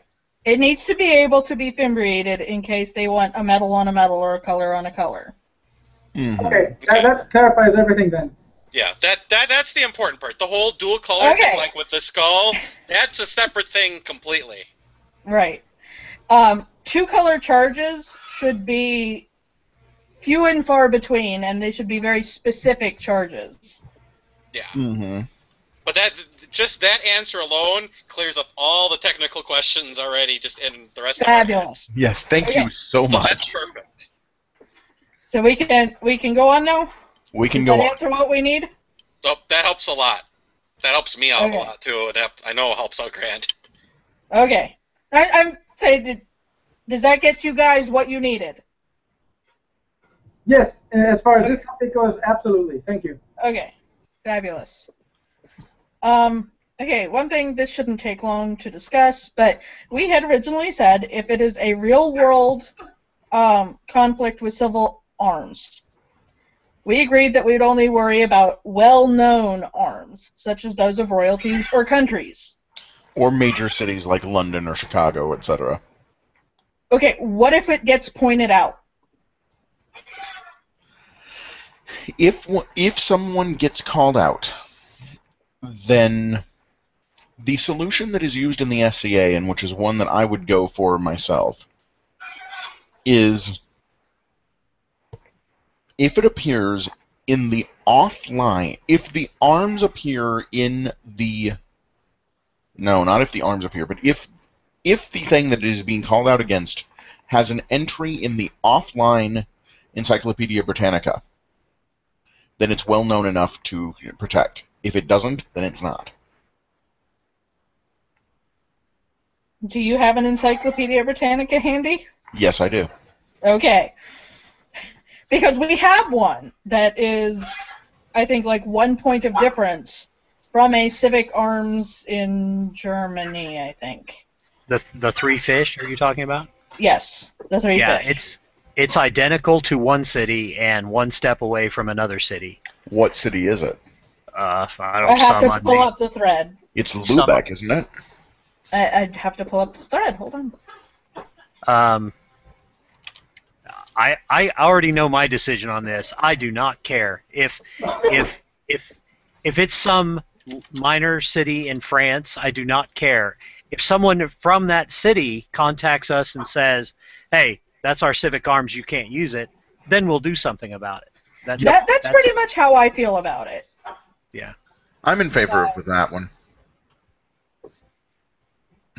I said, we said we weren't going to hunt them down, and just what happens when someone points it out. If it's just somebody being a pain, then we go ahead and say, well, if they want to say anything, let them say something. Is that basically it? Yep. Yeah, that's my feeling. If someone says, "Hey, this is the ice cream wrapper from Korea," I'm going to say, "Cool. I want that ice cream." I don't care. Yeah. And then if they contact Portalarium and say, "That's my ice cream company that you're ripping off," then we'll do something about it. Right, I don't see the comments, so I can't see find which town it was, but in any case. I happened to run across that when I Googled something like 14th century heraldry, and one of the first things that came up was three fish on a blue field, just like the guy had just requested. So it was right. Pure random luck. Okay, but official vote, as long as somebody from there doesn't say it, we just don't worry about it. Yeah, unless someone who has an investment in the conflict calls us on it.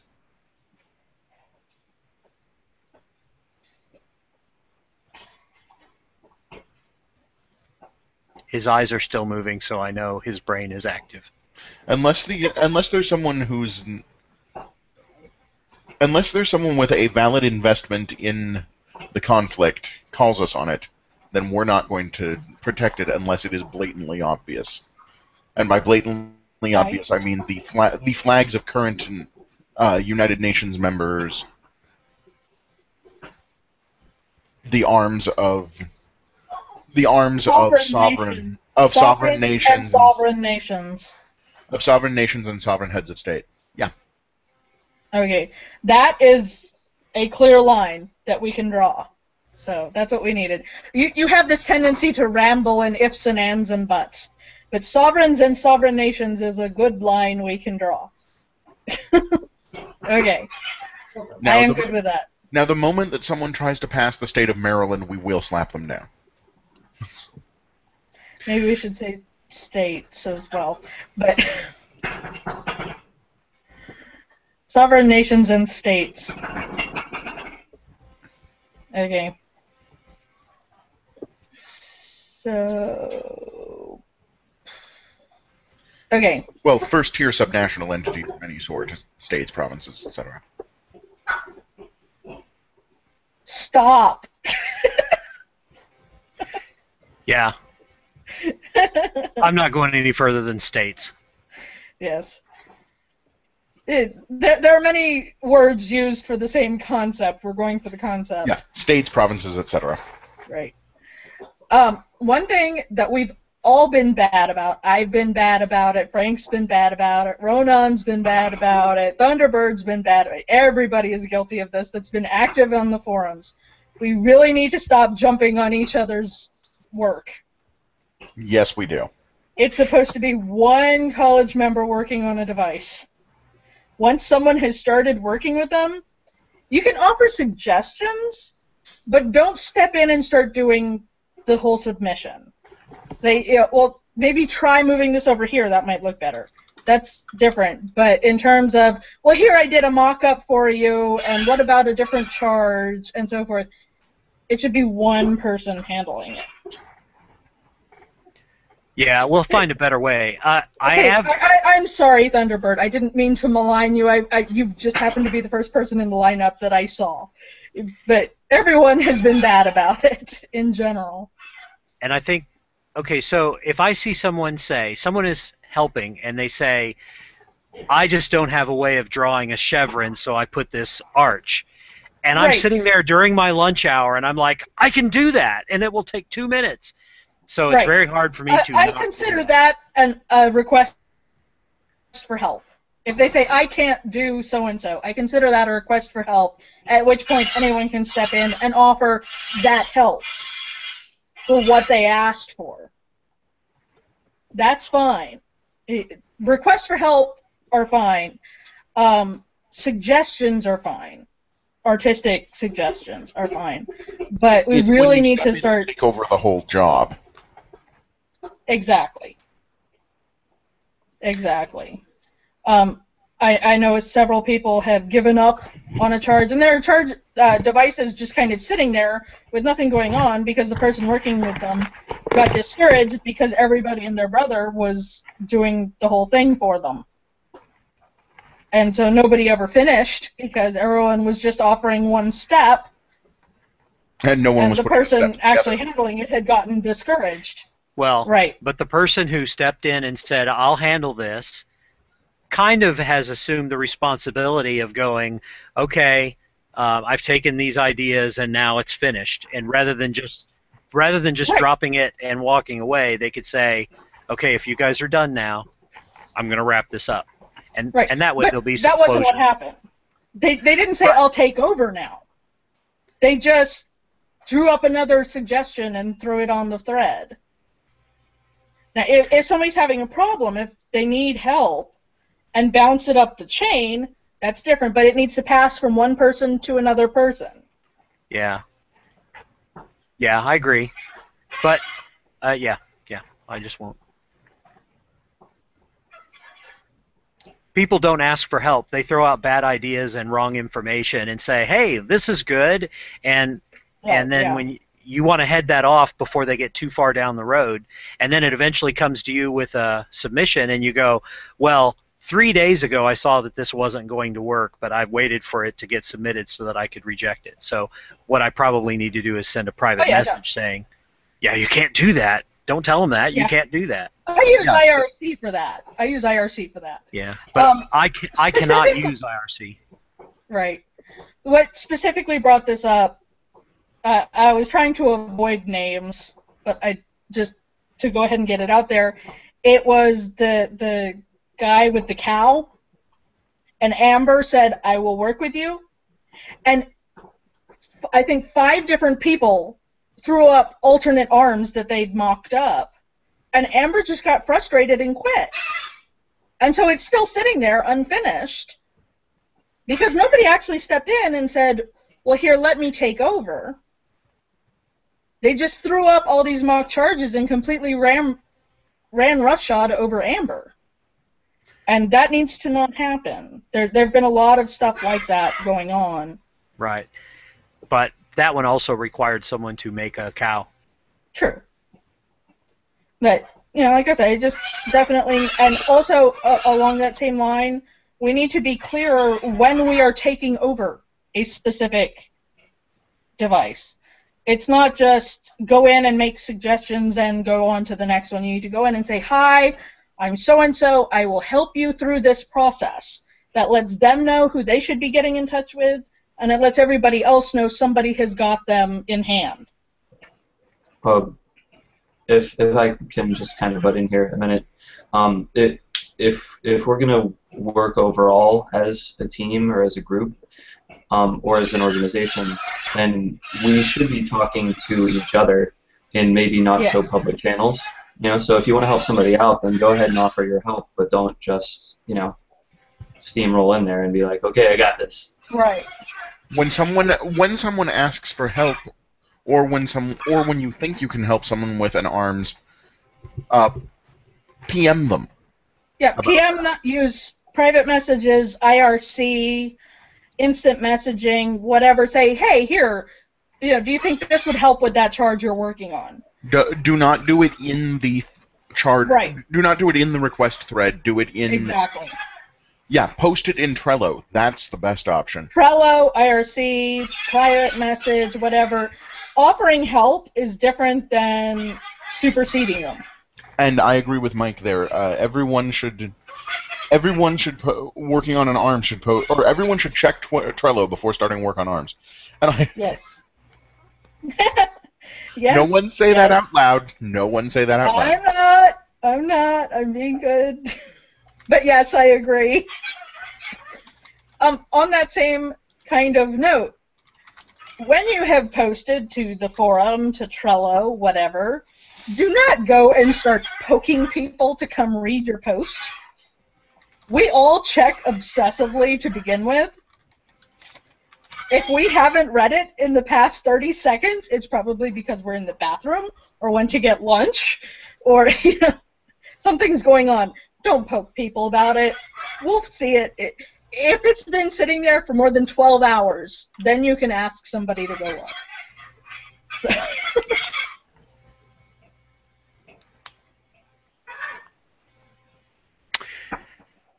Yeah, I worry about requests that sit there for days with nothing happening, and I don't want to step in and take over.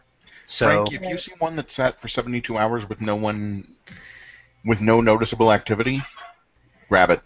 I would say, actually what I would say for us sovereigns is if we see a device that has sat for more than about 12 hours, unless it was said, okay, I'm getting a charge submitted, it's going to take a few days, or something like that, where there's a notice to the person submitting that it's going to be a few days. If it's sat for more than about 12 hours, we need to either get in touch with the person handling it or take it over, depending on what state it was left in. I would say first we need to try to get in touch with the person handling it, and then if it's a case-by-case basis. That's why we're the sovereigns. We're supposed to have the judgment to be able to call that. That's true. I would say about 12 hours if it's just sat with no notice of why. Yep, and as Ronan said, a lot of times he handles things in PM after first contact, so... Right. Well, and Ronan, we know he's not going to just disappear for a day and a half. Yeah, besides which, he is a sovereign. Well, yes, there's that too.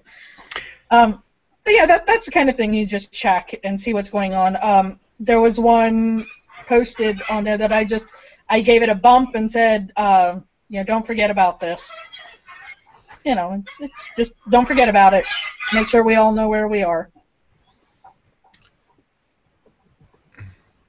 Frank, did you have something to add?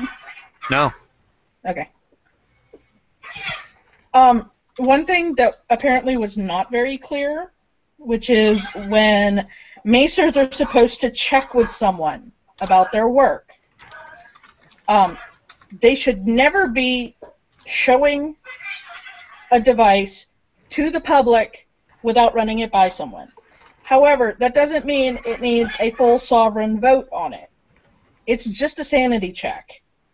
Anyone of pursuivant rank or higher can do it. It's just a sanity check to make sure you're not breaking any blatant rules with your colors and so forth. This does not mean you can use custom charges on a simple sanity check. Artwork should not be going in front of the public without a full approval process, because we've run into problems with that too many times. If there isn't a currently approved one, get the layout approved from the person who submitted using stand-in charges. like, use a heart and a teardrop and whatever from the generator and get the layout worked with them and say, okay, we'll get your proper artwork ready. It'll be a week or two. And then get an artist to do it and get the approval process, and then show the fully approved artwork to them at the end.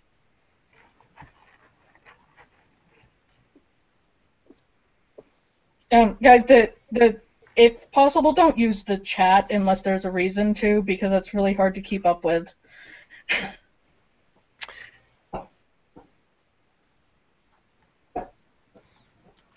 Hopefully we can get some charges cleaned up in the approved list so that that will be less of an issue as time goes on. Yep. Right. That is a self-reducing problem. One of perhaps six I've ever come across. It should hopefully only be a problem for the next couple of weeks.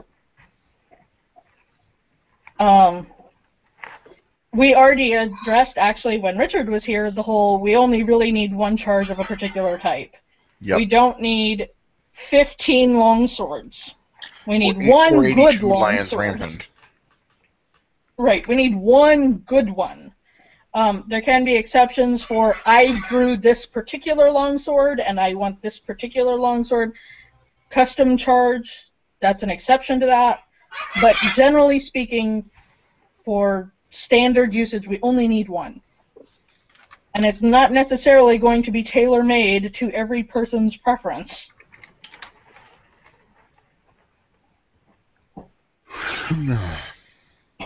And with that, anytime you're working with someone, you should really, really strongly, even if they start out saying they want a custom charge, really try to push the standard charges. Mm-hmm. Because we are limited on space. We're very limited on space.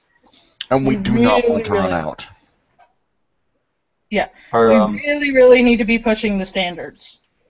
Are we pushing the standards to the extent of if we already have something similar, just a flat out no, like this is what we have, take it or leave it?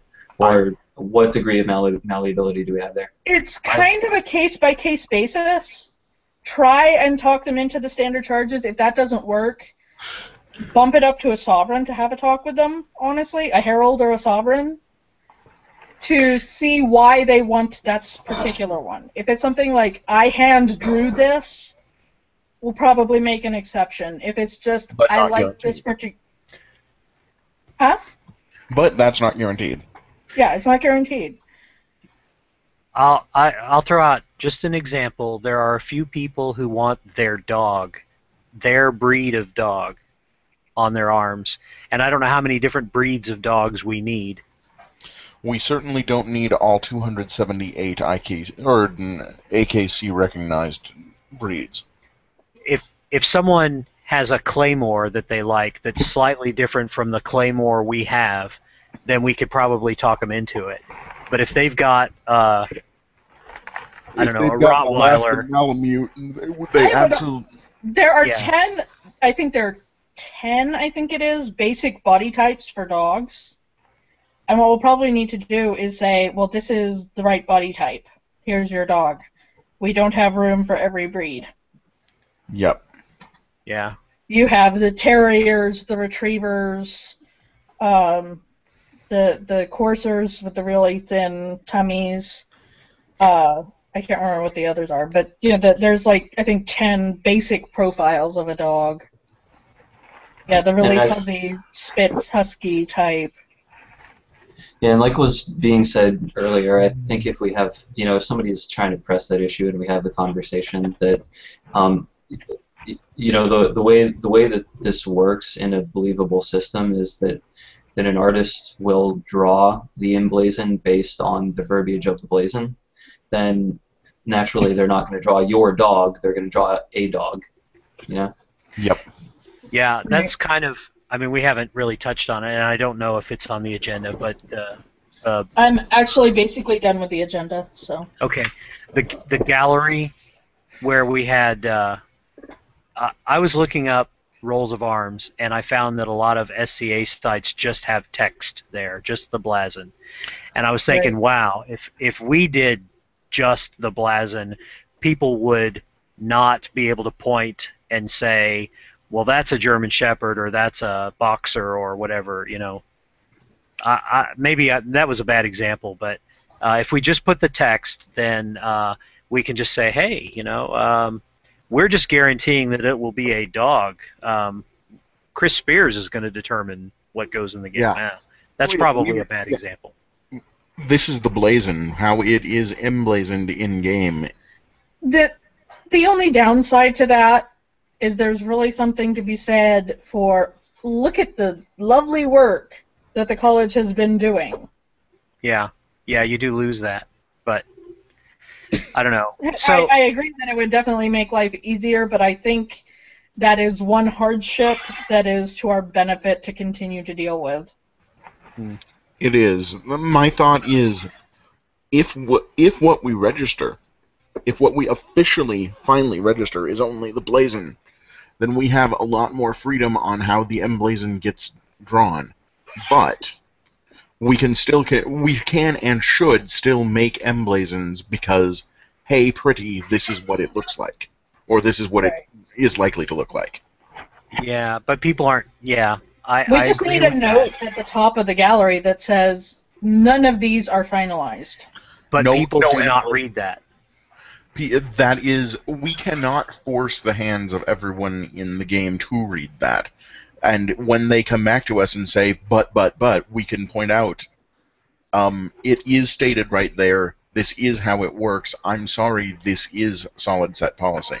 Oh, yeah, but you can't throw a line like that at an audience that's been getting the "don't lawyer me, bro" from the makers of the game since the beginning. Like, I mean, if people are going to be mad about that, they're going to be mad about that, and the only solution is to fix the problem before it becomes a problem, which is by having those conversations as we go through things, as we talk to people and get these devices submitted and approved.